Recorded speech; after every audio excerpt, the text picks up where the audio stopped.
Okay, how you doing, everybody? Like Kevin said, I'm a transmission system operator, and I've been at PJM for about 17 years. Been working with Pi for about 15 of the years, and I've been working in the control room my entire career. Right now, I'm doing the transmission.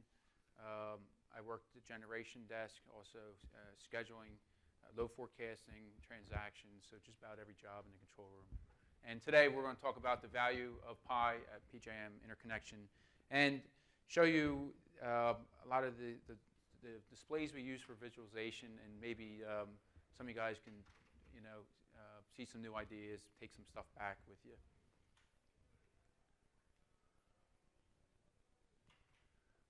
Okay, first I'll go over the agenda. For those who don't know what PJM is, I'll go over a little background what PJM is. Next, we'll talk about the background of the Pi system at PJM. I'll show you some of the control room displays.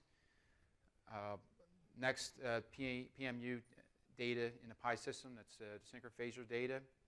I'll talk about renewables and wind generation and how we display that in the Pi system. Next, I'll show you what we're doing with some future work we're doing with the Pi system in GIS. And we'll end up with how Performance Compliance Department at PJM uses the Pi system. Okay, so this is a map of North America, and it shows the different RTOs in North America. Just to give you an idea, PJM is on the East Coast there. And next display, I'll just show you a more zoomed in area of PJM. So as Kevin said, we cover 13 states up to the border of New York, down to the Carolinas, out to Indiana, including Washington, D.C., Boston, Philadelphia, a lot of big load centers. More about PJM. PJM is responsible for the reliable operation of the high voltage grid in all or parts of 13 states, including Washington, D.C. We are the balancing authority. We're responsible for balancing supply and demand. We operate the world's largest wholesale energy market. Our peak demand is approximately 163,000 megawatts. Our territory includes 6,000 substations, and we have 62,000 miles of transmission lines in PJM territory, which we're responsible for, and that's from 69 kV to 765 kV. We also, from our control rooms, we dispatch over 1,300 generators. A little bit about our control room software vendors. We use an EMS system. Or for our EMS, we use a Siemens Spectrum EMS. We have two control rooms to operate at the same time, and fully redundant EMS systems. For our market system, we use an Alstom energy market system. We run a day-ahead and real-time market. And for most of this presentation, we'll be talking about is for our visualization, we're using OSIsoft, the Pi system. Now, some of the challenges what we went through with visualization through the years is PJM used to just be a few different states, a few states where we controlled, we're responsible for the reliability of. As we grew over the last 15 years, we found that we needed a better situation awareness for a large geographical area. Tracking of 1,300 generators. It's simple when you have just a few generators to look at, but when you have 1,300 generators, you need to know the unit statuses, the megawatt output, the megavar output, unit reserves. You need a better way of viewing all this data rather than just single EMS screens. Tracking system voltages throughout its 13-state territory. Viewing transmission zone overviews for a large grid. In the past, we had the static board, which covered 3 or 4 different states. It's impossible to put 13 states on a static board and actually be able to see everything. Keeping track of wind generation output and forecasts. As everyone knows here, the wind generation output can change pretty quickly. Tracking megawatt transfers into PJM and across the transmission system. So with the wholesale energy market, there's high transmission flows going through PJM in and around PJM. We need to get a good sense of where the power is flowing. And last visualization challenge is, because we're running 2 separate control rooms, we want to make sure the operators in each control room are both looking at the same displays. So when we're picking up the phone, talking from one control room to the other and talking about a display, we know he's or she's looking at the same display I'm looking at. So the solutions for all those problems can be found with making PI displays. PI process book displays are used throughout the control room on video walls and desktop monitors. We use a combination of bar charts, trends, and one-line overviews. We use multi-states with different colors to distinguish between normal and abnormal values. Now the PI client overview, just some of the different tools that we're using with PI. We're using PI process book displays for dispatcher real-time monitoring, training, for training new operators, and also during simulations and restoration drills. So we not only use PI in real time, we also use it when we're training new operators, and we use the same displays during simulations and during restoration drills. PI process book displays are used by other departments for after-event analysis. PI data link used for engineering analysis and reporting, and we're using PI core site for ad hoc analysis. Some of the data we're collecting in the PI system, real-time SCADA data. Pretty much anything that's in our Siemens EMS, we're pulling that data out of it, which includes voltages, megawatts, megavars, loads, circuit breaker statuses, disconnects, megawatt reserves. We're also pulling in state estimated data.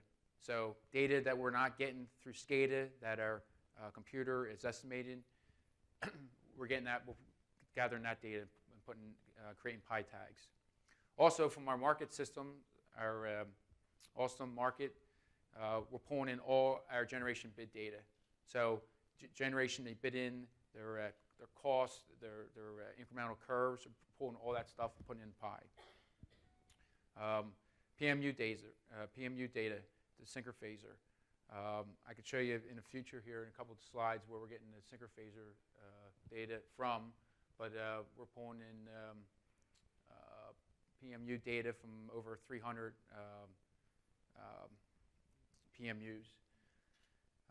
Also, we're pulling in line and transformer outage data. So we have a outage system at PJM where we pull in, where we keep track of all our lines and transformers out of service. So during this time of year as maintenance season, there could be about 200 jobs a day that are going out that crews are working on. So we keep track of that in an offline system, but we also are keeping track of that in PI.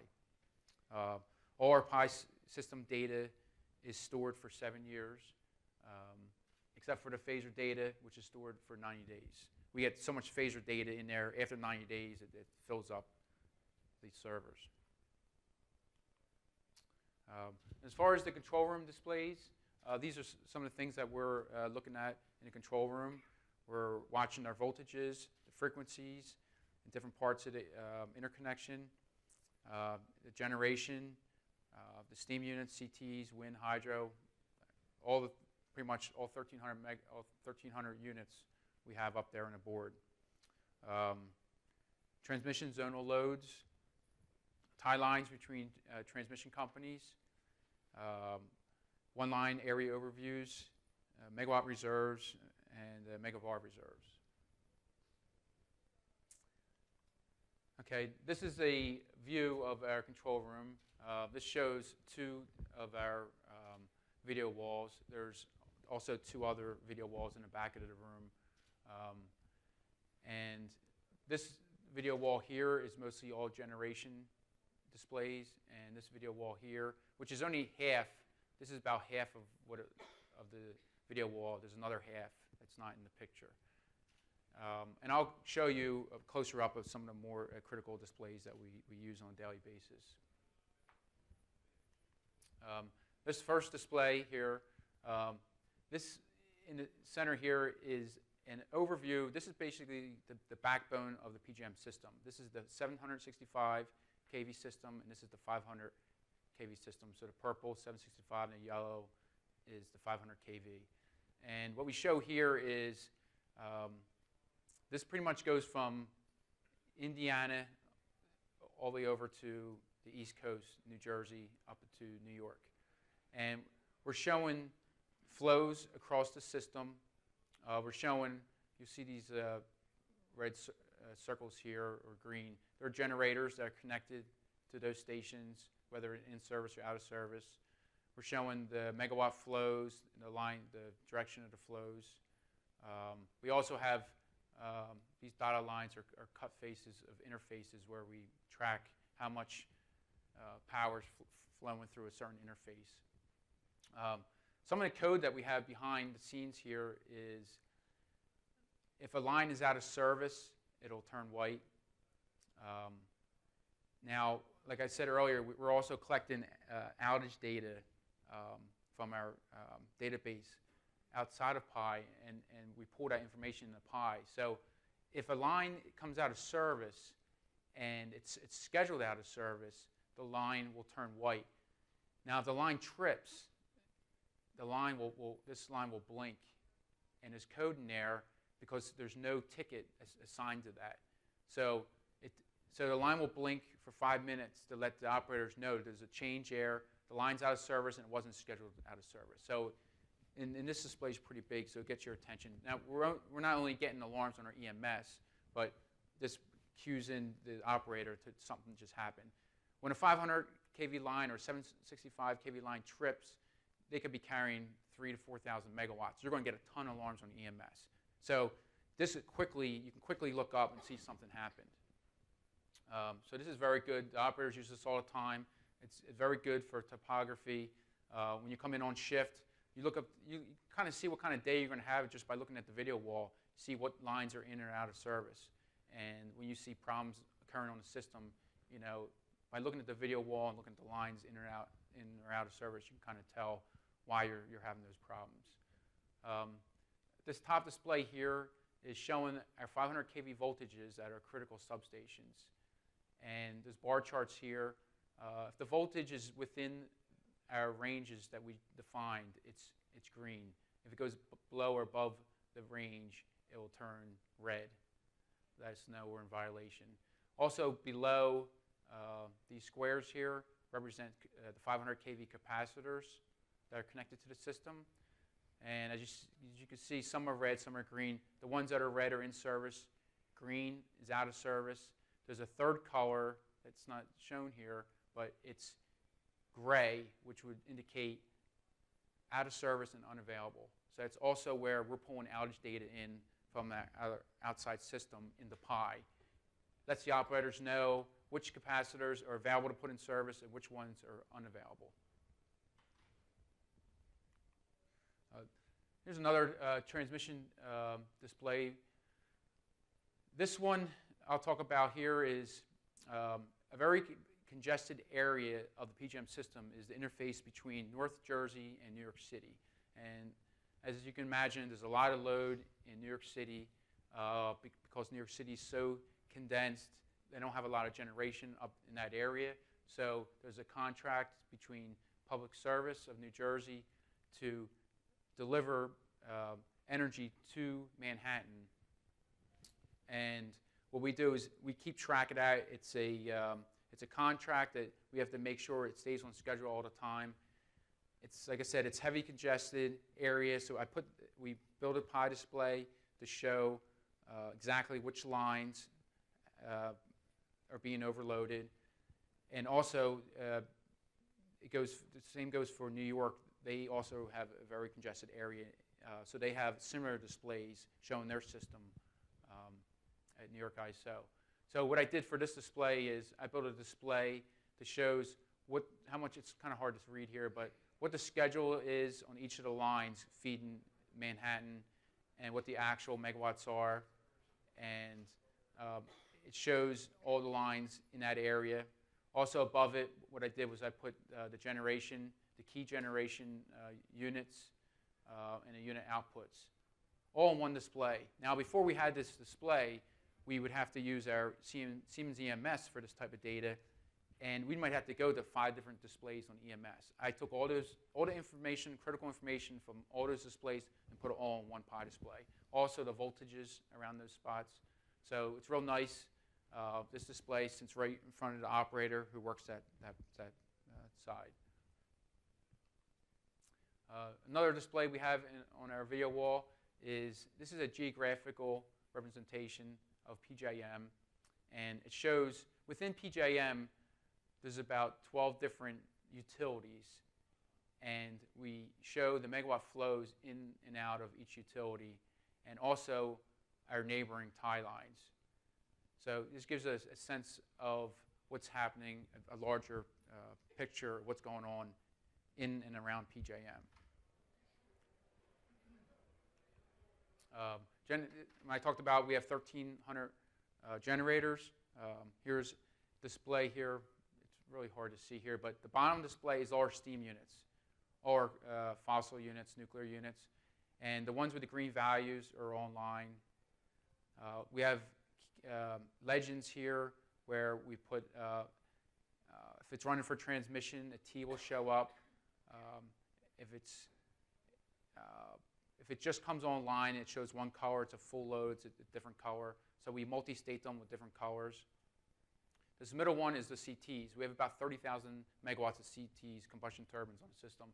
This particular day, when I took this picture, it was probably a fall or spring day where there was no CTs online. In the summertime, when we're peak loads at 160,000 megawatts, this whole board will be lit up with CTs. And same thing here. There's a legend here. If the CT is running for economics, it'll have one letter. If it's on for testing, another different letter. If the member company decides to bring the unit on for opportunistic, because it's a spot market, they want to bring the unit on and try to make money. It lets the dispatchers know exactly which units are on and why they're on. So without this display, it'd be pages and pages of EMS. We'd have one page for every different zone. Here you can kind of view everything on one page. Up here is all the wind units within PJM. PJM has about 6,000 megawatts of wind. This is a close-up of the generation video wall. This shows everything the generation dispatcher needs to balance supply and demand, his ACE, frequency, load, hydro units. He's got the CTs, total CTs, the winds, megawatt reserves. These are generation charts. These are all different generation zones within PJM. Our tie lines within between PJM and outside companies, and our load forecast, and a few other displays there. Now, some of the desktop displays that we use, so we not only use PI on our large video walls, but we also have displays right in front of the operators. This display, the generation dispatcher uses this display, and what this display shows is our load, current load for the day, and what we do is we keep track of all the past load forecasts and what the actual loads were. And if you find, the key is to find, you need to figure out what the load's going to be for the day, to figure out how much generation you need. And what we have all this stuff, historical data, and we look at today's current temperatures, cloud cover for all the different areas, and we match it up with the historic day, and you're pretty much going to get the same type of load. And it allows us to pick 2 different days along with the real time, and showing you the past 12 hours and then the forecast 12 hours. So if you can get a day, similar temperatures and cloud cover, and plot that day, it'll pretty much give you where you're going to go, gives you a roadmap where you're going for the day. This display is used for the transmission dispatchers. What we did was we built individual transmission zones all in PI due to the fact we used to have a static map. Now we don't have a static map. We need to be able to view transmission zones. So we built transmission zones where here, so this is one particular zone, and as you can see, you can't read anything in here. But if you need to search for an area that might be overloaded, or you get a call says a line that needs to come out, what we did was we put code in here. So you hit this search box, box comes up, you type in the station you're looking for, and you hit find. And once you do that, it'll zoom right in. And that was Chester. And that brings you up to Chesterfield. And it shows you a zoomed in area, whereas the EMS that we have, you can only look at one station at a time. So this allows you to look at multiple stations around an area. Also, generation unit details. This display allows you to pull any of the 1,300 generators we have. You can bring up a prior day, and you drop down the zone, you pick the unit name, and it plots the megawatt output, the bid-in data, the eco-min, eco-max, cost of the unit, everything, all the attributes for the unit you can look at a simple display here. If you get a question, what did this unit do yesterday, you can quickly pull up this display and find out. Another display that the generation dispatcher uses, this is the actual and forecasted loads. This is the RTO. This is everything in PJM, and this breaks it down into different areas of PJM. We got the past 12 hours and then the next 12 hours. So it's past data and the future data. And we use this to track to see where we're going. If they're calling for 90 degrees and you start seeing these values go up a lot higher, you may want to check your temperatures. Maybe the temperatures are now forecast at 95 degrees. So it gives you a good idea of where you're going. So some of the situation awareness benefits of PJM. We're using process book displays on all the large video walls and also on the desktops. The view generation outputs of over 1,300 generators and various transmission displays. And the business challenge is being able to visualize large amounts of data not possible to view on a PC using an EMS. The desktop monitors are too small for one-line overviews, so you need something larger to display that. And the solution was, creating PI process book displays for generation and transmission data that's large enough to be viewed by all the operators in the control room. And results, situation awareness has improved in the control room. Operators are all looking at the same information. I'll talk a little bit about synchrophaser data in PJM. We're collecting data from 360 PMUs installed in 90 substations. Right now we're collecting about 4,500 tags, 1 terabyte of data collected per month. The phaser PI tags are used for alarming in our intelligent event processing tool that was created. And also phaser data is used for after the event analysis. This shows you a map of the PJM system, and you can see pretty much all the major substations have phasers installed. This is an example of how useful phaser data has become. This just shows an example of one portion of the system. We have an area that gets congested, and we typically open up a circuit breaker to reroute transmission flows.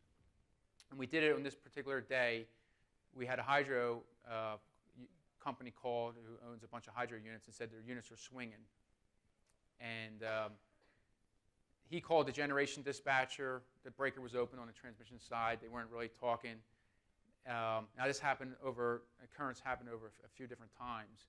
So we started putting the phaser data together and realized that it was when we were opening up this breaker, which was close vicinity of this hydro units. The hydro units were swinging, and also there was some steam units that were swinging too. And the yellow is the SCADA data, and the blue is the phaser data. So you can see where it's really swinging there, and the local frequency. What turned out, after this went on for a little while, it turned out that these hydro units recently installed new governor controls, and it found out they weren't set up properly. So there was, when that breaker was switched open and line flows changed, it caused some stability problems at these hydro units. And these hydro units are pretty small units, so when those megawatts were swinging, it was noticeable for the operators. And that's what kicked off this whole thing. But we eventually narrowed down the problem, but by putting all the phaser data in with this SCADA data, we were able to kind of get a picture together of what was going on here. So also we're getting benefits from using phaser data in the PI system. Being able to capture instability on a transmission system, which happens in cycles. Normally, you wouldn't be able to pick that up with SCADA data. That happens every 2 seconds or every 4 seconds. We have PMUs installed at all our major substations. Our performance compliance department is currently using PMU data for analysis of system disturbances, and also our engineers are using PMU data for stability analysis.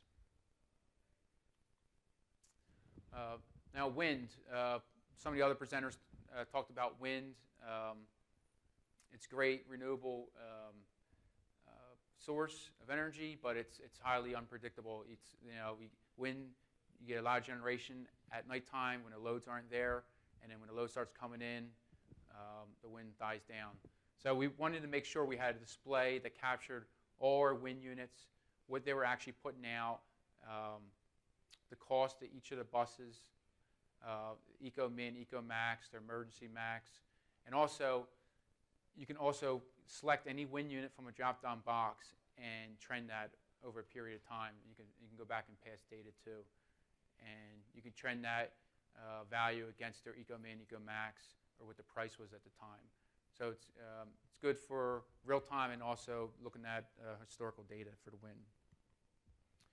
This just shows we could pick any wind display and overlay the past data, real-time data, and also the future data all in one display. Yeah.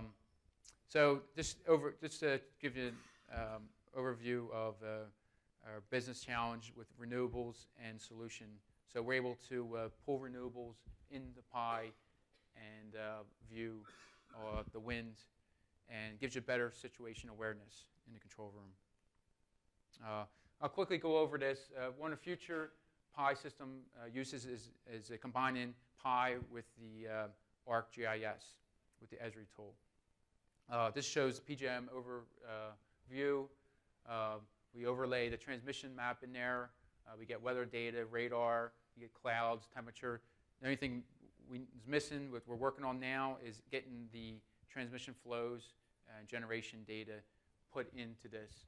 And we're hoping in 2015 we'll be able to have this display where we can zoom in and look at transmission flows and generation data on this dynamic display. And this just covers sort of about what I just talked about. It's a work in progress. And so the last thing I'll talk about is PI system uses for operations and performance compliance. What I talked about earlier was we're pulling in outage data in the PI. This display here is a tool that we made using PI data, and pretty much this came about when we had a hurricane that hit a couple years ago, Hurricane Sandy. And now you gotta remember, in PJM, we're 13 states, there's probably over 15,000 lines and transformers. So when you have a hurricane hit, you got taken down a whole lot of transformers. When the local PUCs or the government wants to know, they want to know within a short time frame what tripped, how long was these lines out of service. Going through thousands of pages of EMS would take forever. So what we did was we created this tool here that pulls in any line or transformer that's out of service, and you can put in any kind of time frame here. And if the outage was scheduled outage, it would show as a solid line. And if it was an unscheduled outage, this is all test data here. If it was unscheduled, it'd be a dotted line. So you can quickly put in 2 dates when the hurricane started, when it was over, and it will give you a list of how many outages were during that time frame. You can also dump that same data into Excel and make a report out of that and quickly get that information together. Real quick, I'll go over another thing that performance compliance is using for PI. FERC approved a new order effective April 1st, 2016. Each balancing authority shall achieve an annual frequency response that is equal or more negative than its frequency response obligation. Now, all units are supposed to be on low frequency control. Here's the Eastern interconnection. There's 3 interconnections in the United States.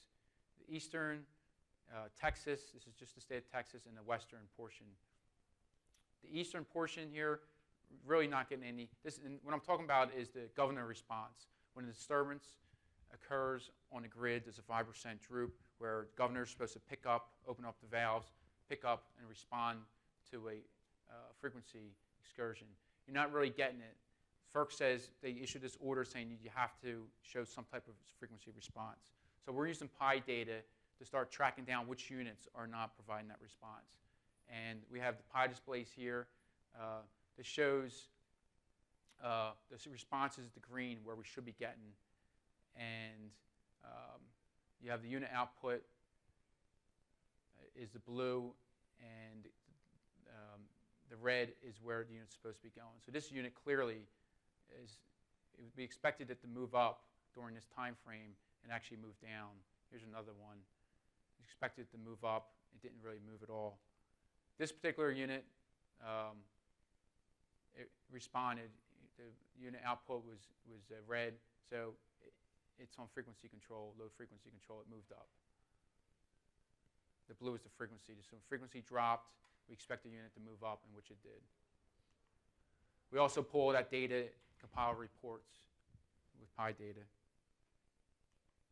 A couple other slides here where performance compliance is using phasor data. And you can see this is the phasor data here, and here's the EMS data, 2-second data. You can see how much more accurate the phasor data is. This is a unit trip, and this shows 2 units that tripped within 9 seconds apart. You really didn't capture that here with the frequency with SCADA data. And so some of the benefits for performance compliance, we're able to build displays quickly when FERC comes out with a new order. You don't have these extensive code changes that you need to put into the EMS. Displays can be built pretty much on the fly by in-house people. You don't need to hire vendors. We've been using that a lot now because bringing vendors in could be time-consuming and expensive. We're able to build PI displays pretty quickly. And I'm pretty much out of time here.